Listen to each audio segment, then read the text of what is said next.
healthy, it's 9.2. And with 30 balls left, the question is, what is going to be the strategy? Malinga has 1 over to go. Matthews has 2. De Silva has 3 and Kumara 2. As we watch Hasaranga starting his 4th and final over, and the man on strike is Manish Pandey. In goes Hasaranga and bowls the first ball, pushing it in quickly, caught him bit by surprise there. Pandey having to jab down on it and keep it away, manages to do so. Muted appeal from Hasaranga, and there is no chance of a run. So last 4 overs, Shama, who's right on the button, 35 runs. Sandakan's bowling, and this one's been hit away nicely, but not beating the man at deep mid wicket there. Gunathilake doing a good job moving quickly to his left, and just a single there for Pandey. Slightly round arm, so a little bit difficult to hit down the ground unless you're really up to the pitch of the ball, and so Pandey just gets a run. It's 139 for 4, and now Kohli on strike to Hasaranga. Here's Hasaranga in, bowls, and Kohli to a ball that's outside the off stump. Won't be able to beat the man at the squarer of the two short third men, or almost a short backward point, you might call it, on the edge of the circle.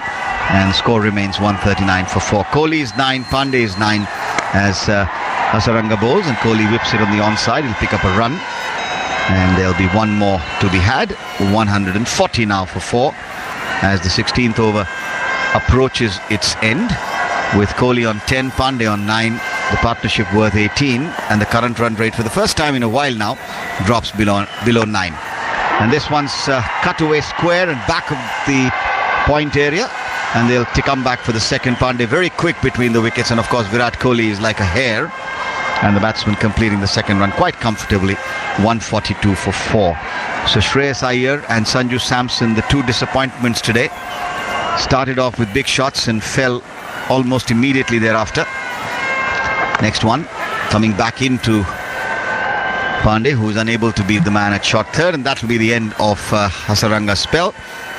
4 overs, 1 for 27 for him, and that also marks the end of the 16th over. 142 for 4.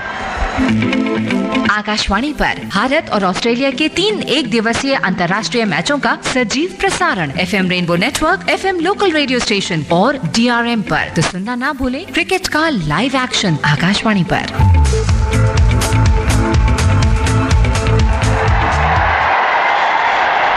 तो कुल मिलाकर 24 गेंदें फेंकी जाने बाकी हैं इस मुकाबले के अंदर। भारत का स्कोर क्या होगा? क्या 200 के पार या 200 के नीचे या उसके आसपास? 3 संभावनाएं, और इन संभावनाओं को किस तरह से हकीकत में तब्दील करेंगे ये बल्लेबाज, ये देखना होगा।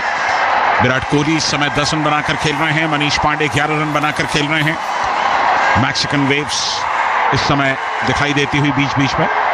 एक लहर के तौर पर एंजेलो मैथ्यूज को गेंदबाजी के लिए वापस लाया गया है। एंजेलो मैथ्यूज ने इससे पहले सिर्फ 2 ओवर किए हैं, लसित मलिंगा ने 3 ओवर किए हैं, यानी कि मैथ्यूज के 2 ओवर बाकी हैं, मलिंगा का 1 ओवर बाकी है।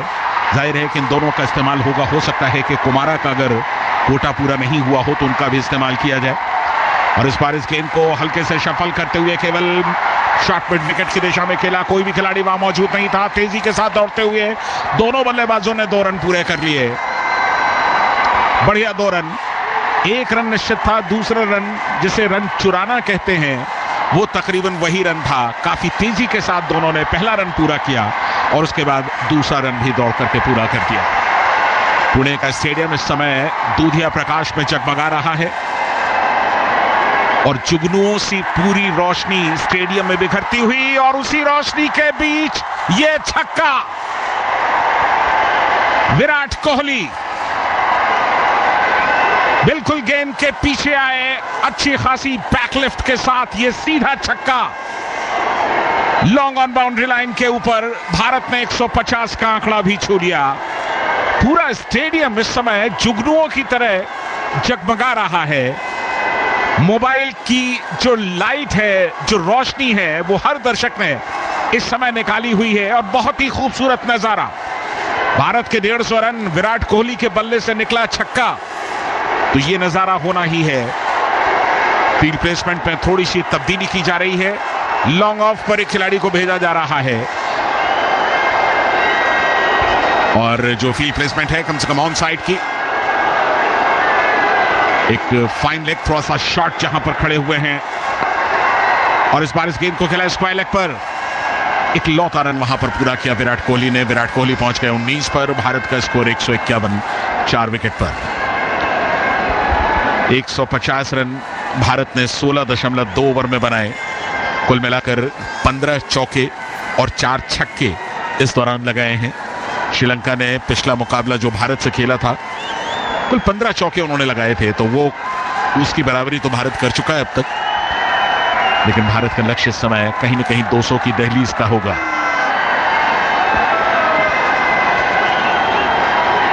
मैथ्यूज 31 रन अब तक दे चुके हैं, और इस बार थोड़ा सा यॉर्क कराने की कोशिश की थी।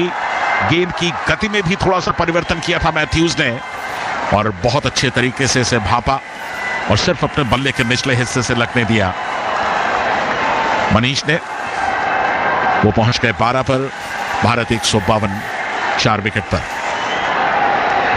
विराट कोहली 19 रन बनाकर खेल रहे हैं। नजदीकी खिलाड़ियों में अब कोई भी नहीं है, क्योंकि अब विकेट से ज्यादा रन बचाने की इस समय कवायद।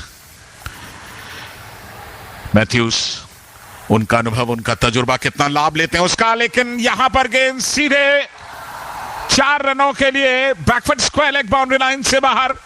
विराट के बल्ले से निकलता हुआ यह चौका, और इसके साथ ही विराट ने T20 क्रिकेट में अपना 250वां चौका भी लगा दिया है। सबसे ज्यादा चौके विराट के नाम हैं।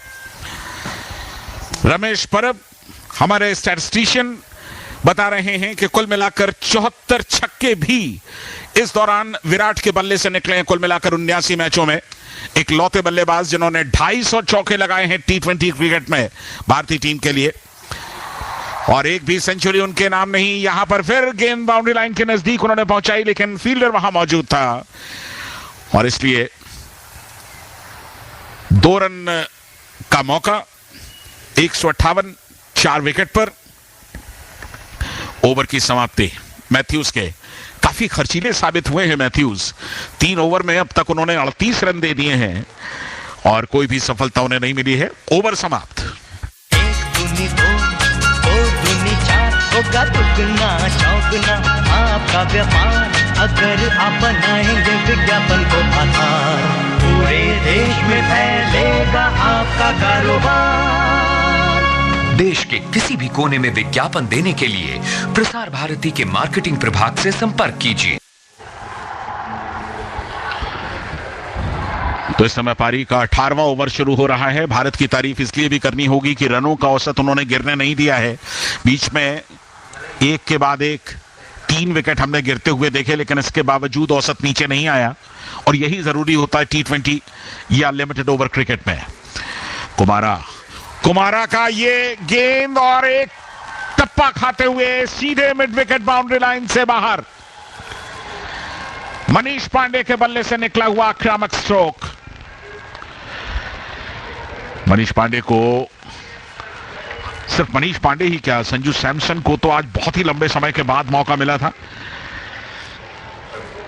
और तकरीबन कमर की ऊंचाई तक आती हुई गेंद को पूरी ताकत के साथ मिड विकेट पर निकाला था।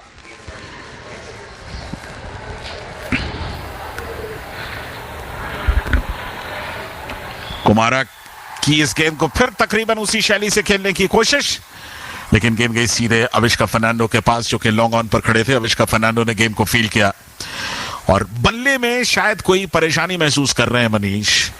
बहुत खुश नहीं अपने बल्ले से, ऐसा लगता है कि उन्होंने दूसरे बल्ले की मांग की है।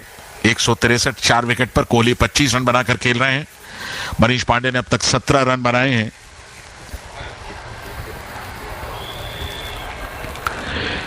सत्रह रन मनीष पांडे के 12 गेंदों पर, और कोहली के 25 रन 16 गेंदों पर।